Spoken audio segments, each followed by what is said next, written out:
Salve galera, beleza? E aí, como vão as coisas? Tudo bem? Tudo caminhando? Isso aí, vamos tocando a vida, certo? Vou fazer um comentário rápido, não sei se vai ser tão rápido também, enfim, sobre o texto do Nilson Robson Guedes Silva, né? O texto que tem como título Gestão Escolar Democrática, uma contextualização do tema. Foi publicado em 2009 na revista Praxis Educacional. Né? Então a gente vai comentar alguns pontos do texto, tá? É um texto interessante. Então o Silva ele destaca que a gestão escolar democrática tem sido discutida em vários meios acadêmicos e também em vários sistemas de ensino. É um tema em pauta, portanto, é uma discussão que está aí, está posta e deve ser feita. E para construir o argumento, o raciocínio do artigo, então o Nilson ele vai fazer o seguinte movimento, ele vai trazer ali todo um resgate histórico, enfim, lógico que não tão complexo, mas ele traz um resgate histórico dos seres humanos nos seus primórdios, né, que viviam em pequenos grupos, sobreviveram da caça, da pesca, da coleta, enfim, daquilo que a natureza fornecia. Com o tempo, isso vai constituindo colaborações entre esses grupos, as decisões são tomadas de forma coletivas entre os membros desses grupos, porém, com o processo histórico, começa-se então a passagem desse nomadismo, digamos assim, para o sedentarismo, aquilo que o autor, o Nilson, vai chamar de fixação por longos períodos em determinados lugares, e com isso vai se dar o desaparecimento, segundo o autor, de governos populares, e começa a se organizar então aquelas lideranças que centralizam o poder. Depois ele dá um salto aí histórico, digamos assim, vai lá para o ano 500 a.C., quando ele vai falar que surgem situações mais favoráveis, enfim, para a participação das pessoas, dos grupos, e com isso ele vai trazer aí como exemplo, como paradigma de processo de participação, ainda que com todos os limites, né, que a história apresenta, Grécia e Roma. Grécia ele traz por conta da questão da democracia, portanto, demos povo, cracia poder. A ideia é que a cidadania, então, estava atrelada à participação e era uma participação direta dos cidadãos na vida da polis. Polis em grego é cidade, cidades, estado. Essas cidades, então, elas eram o lugar da política, né? Daí a palavra política. Política é a arte de cuidar da polis, e político é todo aquele que faz parte da vida da polis. É interessante ter essas compreensões aí desses termos. Só que é claro que a participação política nas polis gregas, sobretudo em Atenas, era restrita, né, para homens livres, nascidos na Grécia, mulheres, crianças, estrangeiros. Esse conjunto estava fora desse espaço da polis. Porém, é um exemplo aí que o autor traz de um processo de democracia. Isso vem com todas as reformas. Claro que o autor não dá todos esses detalhes, não é o objetivo dele, mas as reformas de Solon, Péricles e outros, até chegar aí na democracia grega, que depois vai ser tão criticada, sobretudo pelos filósofos Platão, né? Sócrates, Platão, Aristóteles e tantos outros, né? Depois, o outro exemplo que ele traz é a República Romana, né? Roma tem uma história interessante, começa a monarquia, vira república e depois se torna império lá com Otávio Augustus, mas teve um período de república. E aí, claro que também era uma república em que não havia participação de todo mundo, porém, segundo o autor, um exemplo, um movimento dessa participação das pessoas, tá ok? Bom, aí ele dá um salto no texto e ele vai trazer Rousseau, né? Rousseau que vai discutir a defesa da democracia direta, a soberania do povo, e aí, no caso que essa soberania somente seria mantida se existissem assembleias frequentes com a participação de todas as pessoas. Diante dessa defesa aí da democracia, então, direta, como apresentada por Rousseau, o autor traz alguns entraves, né, que estão presentes aí, que fazem parte da dificuldade da constituição de democracias diretas. Então, o primeiro entrave, que é a questão territorial, então o espaço da polis, da civitas, é muito grande, então é difícil a participação de fato de todos, né, diretamente no âmbito da política. A questão dos entraves demográficos, né, quer dizer, o aumento da população, demos é povo, gráfico aí no caso tem a ideia de local, de pululação, então o crescimento dessa população que acaba impedindo de fato esses encontros assim de todo mundo, para cada um trazer a sua fala, a sua opinião. Imagine só como seria isso, né? E a complexidade dos problemas que estão presentes na vida da polis, da cidade, e essa complexidade, então, que passa a exigir especialistas, especializações para a resolução de determinados problemas, enfim. Então, isso é uma questão que o autor traz. E aí ele vai citar Dow, que diz que a partir de uma perspectiva mais contemporânea, essa ideia da democracia direta, ou o que acontecia nesses exemplos de democracia, não tinha ali a presença de elementos e instituições básicas da política que permitissem então a representação, no caso o parlamento, os governos locais eleitos pelas pessoas e os governos nacionais aí responsáveis então também por fazer a mediação nos governos locais.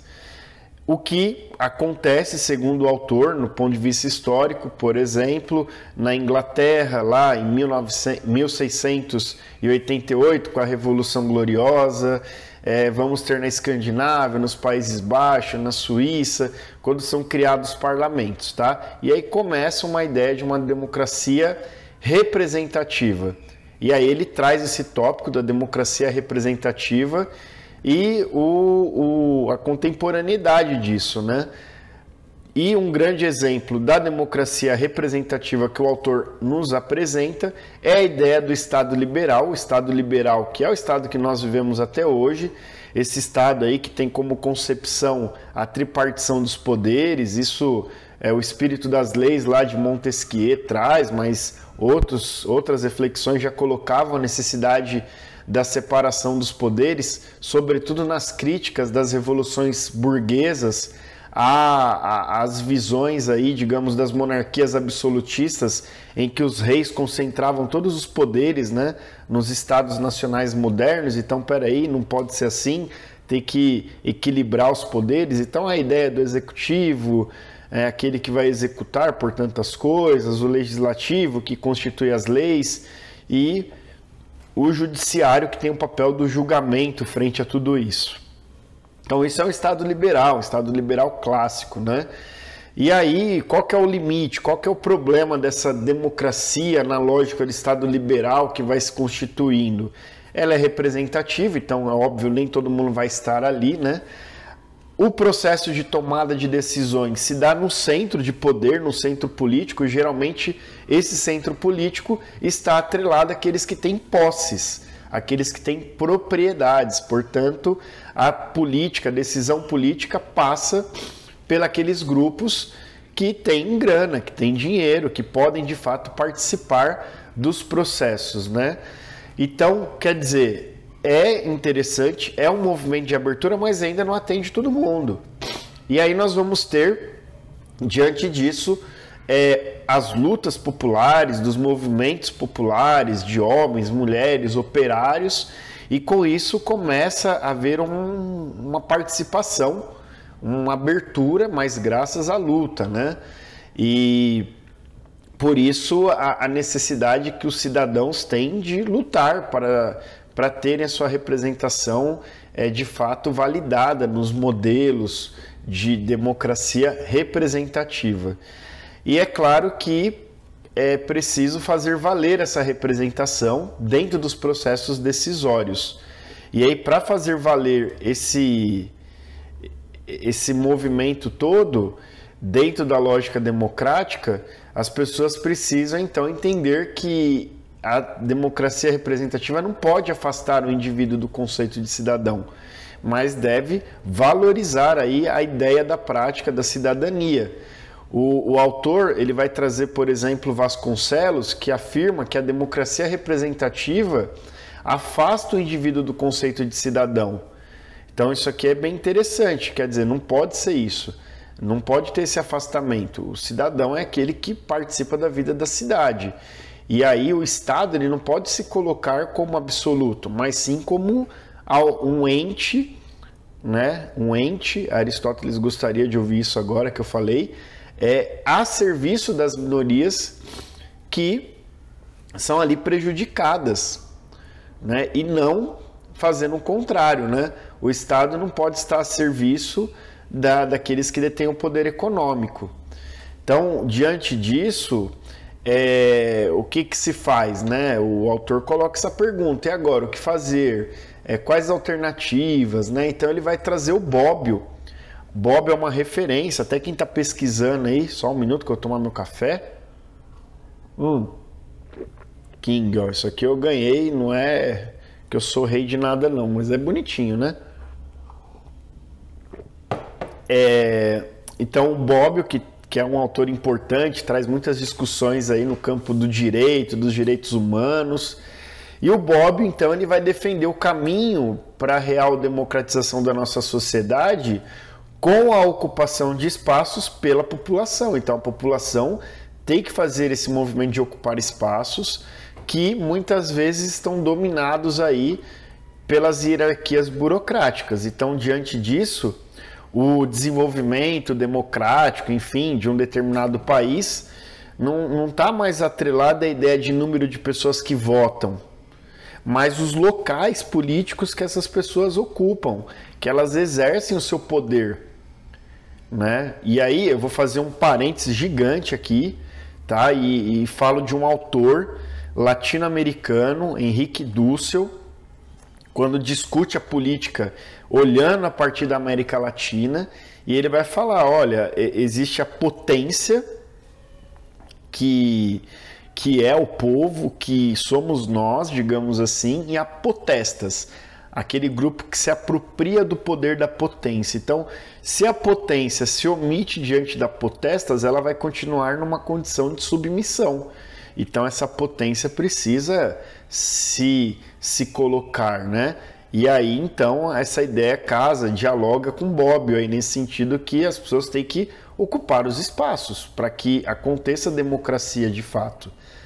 E a escola em tudo isso, né? Então, depois o autor chega na escola e ele vai falar que a escola, como local, deve ser uma referência da democratização das instâncias sociais, né? E por isso a escola, sobretudo a escola pública, tem que ser um lugar da vivência, da convivência democrática, né? Isso é bem interessante.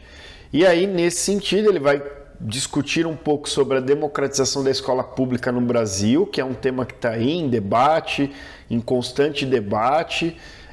Nós tivemos, em 1930, um movimento muito importante na história do Brasil, que é o movimento dos pioneiros da Escola Nova. Eles defendiam acesso a todos à escola, independente do sexo, enfim.